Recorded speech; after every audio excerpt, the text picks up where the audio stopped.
Penyelidikan kasus pertambangan ilegal di kawasan ibu kota Nusantara memasuki babak baru. Setelah berbulan-bulan pengawasan intensif dan kerjasama antara berbagai instansi, aparat penegak hukum akhirnya berhasil mengungkap jaringan yang lebih luas dari yang diperkirakan sebelumnya. Kasus ini menjadi sorotan nasional karena melibatkan praktik pertambangan yang merusak lingkungan dan mengancam masa depan kawasan IKN yang sedang dibangun sebagai simbol kemajuan Indonesia. Direktorat Tindak Pidana Tertentu Bareskrim Polri menetapkan satu tersangka tambahan, inisial M, yang ditangkap setelah 2 bulan buron. Penangkapan ini dilakukan di sebuah lokasi tersembunyi setelah tim penyidik melakukan pelacakan intensif terhadap aktivitas dan komunikasi M. Penangkapan M menambah daftar pelaku yang telah diamankan, memperlihatkan keseriusan aparat dalam membongkar sindikat pertambangan ilegal yang telah lama beroperasi di wilayah tersebut. M diduga sebagai pemodal utama dan penjual batubara hasil tambang ilegal, berperan sentral dalam sindikat ini. Ia tidak hanya menyediakan dana operasional, tetapi juga mengatur jalur distribusi dan pemasaran hasil tambang ke berbagai daerah. Peran M sangat vital, karena ia menjadi penghubung antara para penambang ilegal dan pembeli batubara di pasar gelap, sehingga aktivitas ilegal ini dapat terus berjalan tanpa terdeteksi dalam waktu lama. Ia mengatur pendanaan, distribusi, hingga pemasaran melalui PTWU, memperlihatkan struktur bisnis rapi di balik kejahatan ini. Melalui perusahaan tersebut, M mampu menyamarkan transaksi ilegal menjadi seolah-olah legal, memanfaatkan celah hukum dan jaringan bisnis yang luas. Modus operandi ini menunjukkan betapa terorganisirnya sindikat pertambangan ilegal yang beroperasi di sekitar IKN, dengan sistem keuangan dan logistik yang canggih. Penangkapan M membuka peluang besar bagi penyidik untuk mengungkap aliran dana dan aktor-aktor lain dalam jaringan. Dengan informasi yang diperoleh dari M, aparat kini dapat menelusuri jejak uang, mengidentifikasi pihak-pihak yang terlibat, serta membongkar struktur organisasi sindikat secara menyeluruh.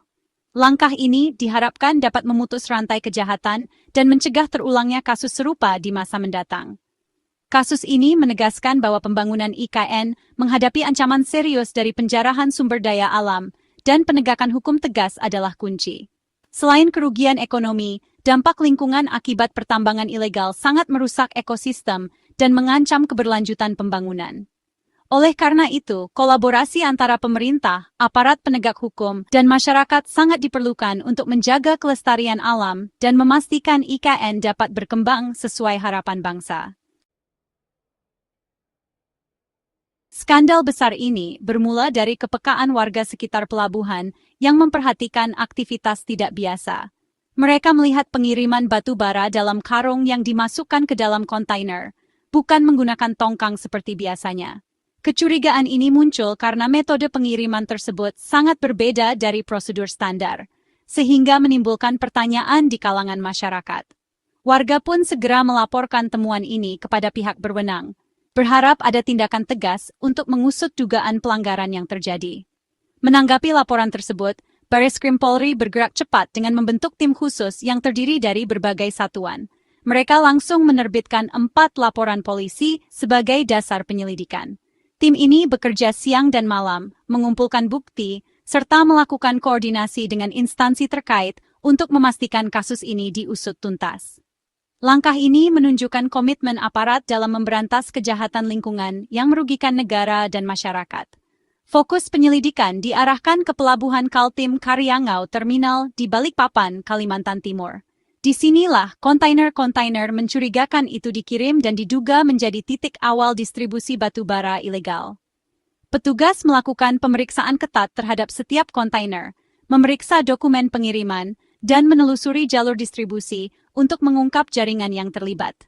Dalam proses penyelidikan, sebanyak 18 saksi dari berbagai instansi telah diperiksa secara intensif. Mereka berasal dari KSOP, operator pelabuhan, agen pelayaran, hingga perusahaan transportasi. Setiap saksi memberikan keterangan penting yang membantu mengurai benang kusut kasus ini, mulai dari proses administrasi hingga teknis pengiriman batubara. Tak hanya itu, polisi juga memeriksa perwakilan perusahaan IUP yang namanya dicatut dalam dokumen, para penambang, serta ahli dari SDM. Pemeriksaan ini bertujuan untuk memastikan keabsahan dokumen dan menelusuri asal-usul batubara yang diduga ilegal. Para ahli SDM memberikan analisis teknis terkait dampak lingkungan dan potensi kerugian negara akibat praktik ilegal ini. Pemeriksaan lintas sektor ini menjadi kunci dalam membongkar modus operandi sindikat, mulai dari proses penambangan tanpa izin, pemalsuan dokumen, hingga distribusi batu bara ke luar daerah. Setiap temuan baru memperjelas pola kerja jaringan dari hulu ke hilir, memperlihatkan betapa terorganisirnya kejahatan ini.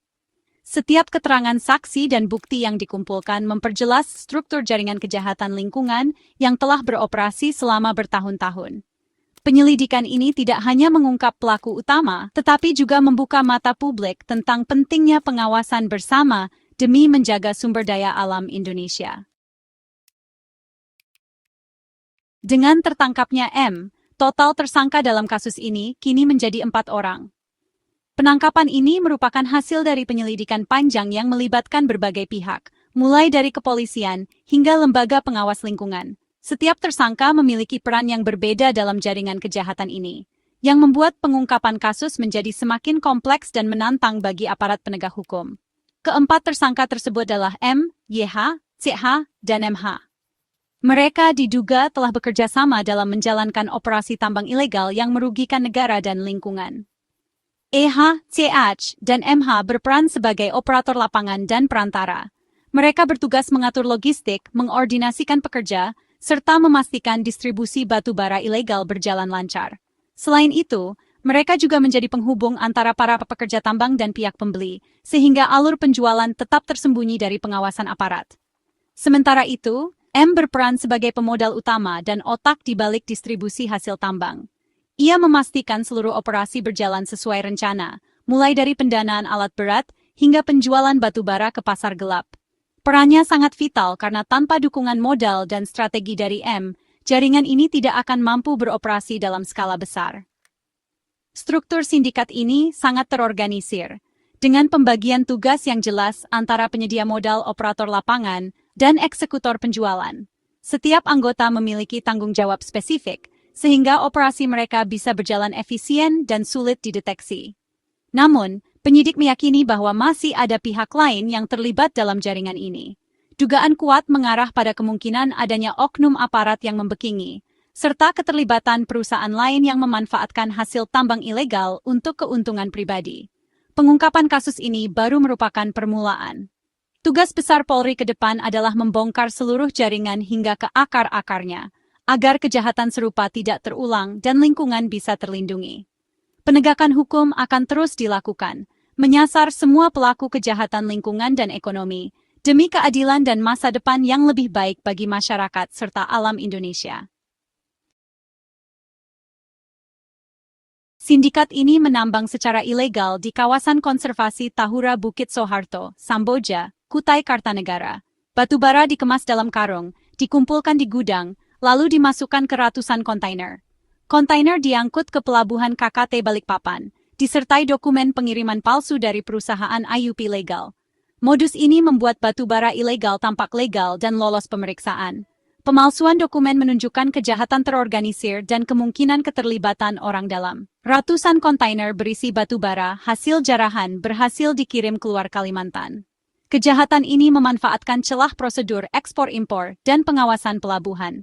Ini adalah kejahatan kerah putih yang merusak lingkungan secara sistematis.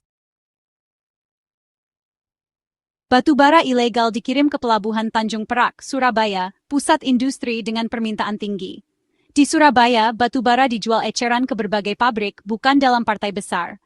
Penjualan eceran menyebar risiko dan menyulitkan pelacakan aparat. Konsumen akhir termasuk pabrik pengolahan besi dengan 2 perusahaan, MMJ dan BMJ, terindikasi sebagai pembeli tetap. Polri kini menyelidiki apakah perusahaan-perusahaan ini sadar membeli batu bara ilegal. Jika terbukti, mereka bisa dijerat sebagai penadah. Penelusuran distribusi hingga konsumen akhir penting untuk memutus rantai kejahatan. Kerugian negara akibat tambang ilegal ini mencapai 5,7 triliun sejak 2016. Kerugian terdiri dari hilangnya penerimaan negara, royalti, pajak, sekitar 3,5 triliun, dan kerusakan lingkungan 2,2 triliun. Dana yang seharusnya untuk pembangunan justru hilang karena kerakun segelintir orang. Kerusakan Tahura Bukit Soeharto berarti hilangnya keanekaragaman hayati dan meningkatnya risiko bencana. Kerugian lingkungan berdampak jangka panjang bagi masyarakat dan generasi mendatang. Tambang ilegal bukan hanya mencuri uang negara, tapi juga masa depan lingkungan. Kasus ini jadi pengingat bahwa kejahatan lingkungan adalah kejahatan terhadap kemanusiaan. Bareskrim Polri mengamankan 391 kontainer berisi batubara ilegal, bukti skala besar operasi sindikat. Setiap kontainer memuat puluhan ton batubara, total ribuan ton yang nilainya miliaran rupiah. Penyitaan ini memotong jalur distribusi utama dan mencegah kerugian negara lebih besar. Polisi juga menyita 7 alat berat dari lokasi penambangan di Tahura Bukit Soeharto. Barang bukti ini memperkuat dakwaan dan membuktikan aktivitas ilegal di kawasan konservasi. Keberhasilan penyitaan jadi peringatan keras bagi pelaku kejahatan lingkungan. Polri berkomitmen membongkar seluruh jaringan, tak hanya berhenti pada 4 tersangka.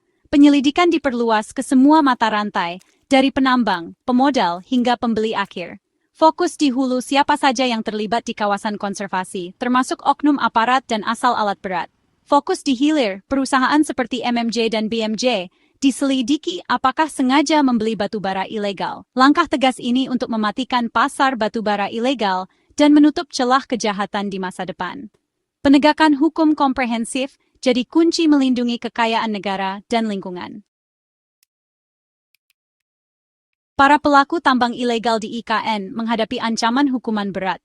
Mereka dijerat pasal berlapis UU Minerba dan KUHP dengan ancaman penjara hingga 5 tahun dan denda sampai 100 miliar. Sanksi ini diharapkan memberi efek jera, tak hanya bagi tersangka, tapi juga calon pelaku lain. Pesan aparat jelas, era main-main sudah berakhir. Semua pelaku akan ditindak tegas tanpa pandang bulu. Kasus ini jadi momentum perbaikan tata kelola pertambangan dan pengawasan lingkungan. Penegakan hukum tegas adalah kunci mencegah kejahatan serupa terulang. Melindungi IKN dan kekayaan alam Indonesia adalah tanggung jawab bersama demi masa depan generasi mendatang.